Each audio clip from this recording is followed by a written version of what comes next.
Next on Worcester News Tonight, working for last-minute votes. Candidates are making their final pitch before Tuesday's primary. Plus, battling the heat, Worcester firefighters face tough conditions, knocking down flames in multiple three-deckers on Monday. Good evening and thank you for joining us. I'm Brittany Schaefer. We are now less than a day away from the primary elections here in Massachusetts. 3 candidates are vying to become the new state representative for the 17th Worcester District. And as our Cam Jandro tells us, those running for office are working down to the final second. He joins us live now with more. Cam. Brittany, it has been several months of campaigning for the 3 Democrats vying for the 17th Worcester District, and tomorrow it all comes to a head because only one of them makes it onto November's ballot. Laboring on Labor Day, candidates for the 17th Worcester District are working ahead for Tuesday's primary election. Excited, a little nervous, sense of anticipation. It's a culmination of a lot of work that my heart's been in. I'm feeling optimistic about the support that we've been hearing on the doors, but I'm not taking any vote for granted. Stu Loosemore, David LaBeouf, and Pam Jem spent Monday waving the traffic and knocking on doors. The winner will be the Democratic candidate for the seat vacated by Kate Campanelli. The 3 are focusing on similar issues in their campaigns. Education, healthcare. Education, jobs, public safety, and the environment. Ways that we can keep seniors and working families in their homes, improving our healthcare system. The 17th Worcester is the only contested race in the city. Loosemore and LaBeouf say their experience is what sets them apart. We have to make sure we have someone who has been present in a variety of different settings and has a comprehensive approach to how we're going to solve problems. 10 years of working at the State House as a legislative aide. I know how that building works. I have a lot of relationships that are already established. Jem, a social worker, hopes being an outsider is what gets the attention of voters. I hear what people say. I hear that they're sick of politics as usual, and they want some different answers. They want a little honesty in their government. Now, the winner of tomorrow's primary will go on to face Republican Paul Fullen in November's election. Brittany? Thanks, Cam. And more candidates across Massachusetts are making their final pitches to voters today. The 3rd Congressional District has a crowded Democratic ticket. 10 candidates are looking to replace retiring Congresswoman Nikki Tsongas. Barbara L'Italian is a state senator with 15 years on Beacon Hill. Dan Coe was Boston Mayor Marty Walsh's former chief of staff, and Rufus Gifford is a former U.S. ambassador to Denmark. If elected, all of the Democratic candidates say they'll use their role to oppose President Trump. We need to stand up against all these backwards immigration policies. We need to stand up to fighting for the America that we believe in. We'll go down and not be afraid to stand up to President Trump. This couple of years in our democracy will be incredibly important. The winner will face the only Republican who is running, businessman Rick Green from Pepperell. The 3rd District includes 37 cities and towns across Essex, Middlesex, and Worcester counties.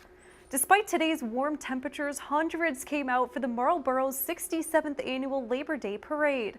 The 2-hour event features dozens of performances, floats, and organizations. Our Roslyn Flaherty has more. Thousands line the streets of Marlborough to watch the 67th annual Labor Day Parade. Parade goers like Craig Hunt say it's a tradition they can't miss, even in the hot weather. I'm 50 years old, been coming my whole life. I've been coming since I was a kid, so 40 years. Joe and Maggie Riley came to watch their son, who's a Marlborough firefighter, march the 1.7-mile route. Come to see him and support all that, see who the politicians are this year. In an election year, the parade is popular for politicians. Governor Charlie Baker and Lieutenant Governor Karen Polito among the marchers alongside bands and organizations. The city says it's the largest Labor Day parade in New England. Many say the parade is a way to celebrate the end of summer and a way to bring the whole community together. Day to be with family, friends, something that, I hope to do my whole life. Every year we come and have a blast. Roslyn Flaherty, Worcester News Tonight. Worcester firefighters battling a fire at a 3-decker in the city this evening. Flames started in the basement of this apartment on Harding Street. Multiple calls came in for smoke in the area. The department says the fire was knocked down quick, but there was damage to the basement and first floor. District Chief Charlie Rogat says the responding crews worked fast and smart in tough conditions. It's very hard. It's very hard. You're encapsulated in all of that gear, and you got 100 pounds of stuff on your back. So they're always awesome. They're ready to do anything. And I got a good group of guys. I'm lucky, and they did a great job as usual. Rogas says no one was injured and the cause of the fire is under investigation.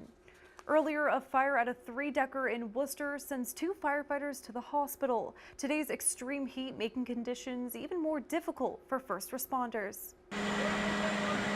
2 firefighters are sent to the hospital after battling a fire on Dartmouth Street. We believe that both of them probably got a little bit dehydrated and then suffered from heat exhaustion. The Worcester Fire Department responded to the three-decker just after noon on Monday.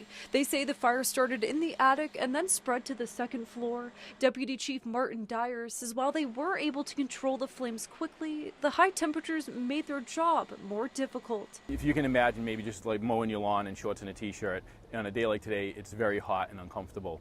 Now you throw all the firefighter gear on you and you go and you work as hard as you can work. It is absolutely exhausting and takes a lot out of our firefighters when they have to do that. Dyer says one firefighter was in rough shape, but both men are expected to be okay. One of them maybe rehydrated a little fast, and the other one was pretty well exhausted.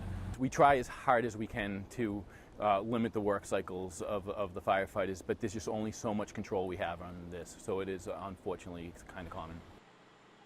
No residents were injured in the fire. One of the firefighters was released from the hospital, and at last check, the other firefighter was improving but under observation at the hospital. A Worcester man is arrested Sunday. Police say he drove his car into 2 firefighters.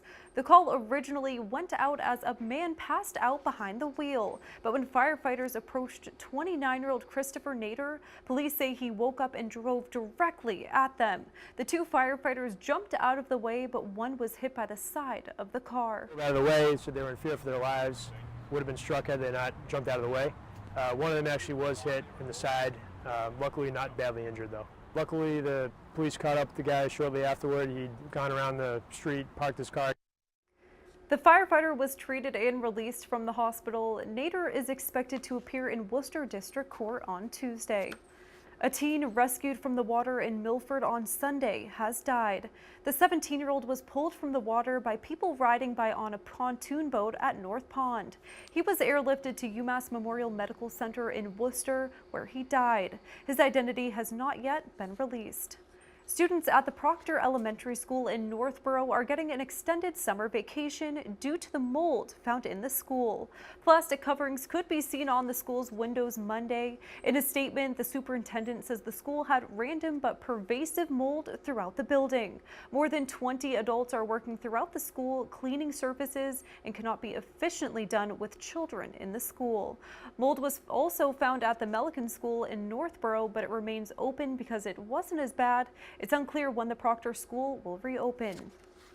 Quaboag Regional Middle School also closed due to mold found in the school. The district superintendent sent a letter to parents saying the school was set to open September 4th, but the time is needed for testing to ensure the school is safe. The middle and high school will be closed September 4th and 5th. The elementary schools are not affected and will start on Tuesday as scheduled. A meeting will be held Wednesday night at 7 p.m. where the superintendent will have an exact timeline of when the school will reopen. It's the unofficial last weekend of summer and dozens visited Regatta Point for the Labor Day holiday. People spent time on the beach and on the water enjoying the day off. The high temps sparking a heat advisory for the area. Beachgoers cooled off in the water or took advantage of the shade in the picnic area while trying to enjoy the last bit of summer. Whenever it's nice out, you don't want to be indoors all day, so definitely want to go outside. It's nice to see people here and their family enjoying, having cookouts and just being out in the sun. I go to school in WPI, so it's right down the street to come here in the summer and just enjoying the last few warm days before it's winter. The area's heat advisory runs until Tuesday night.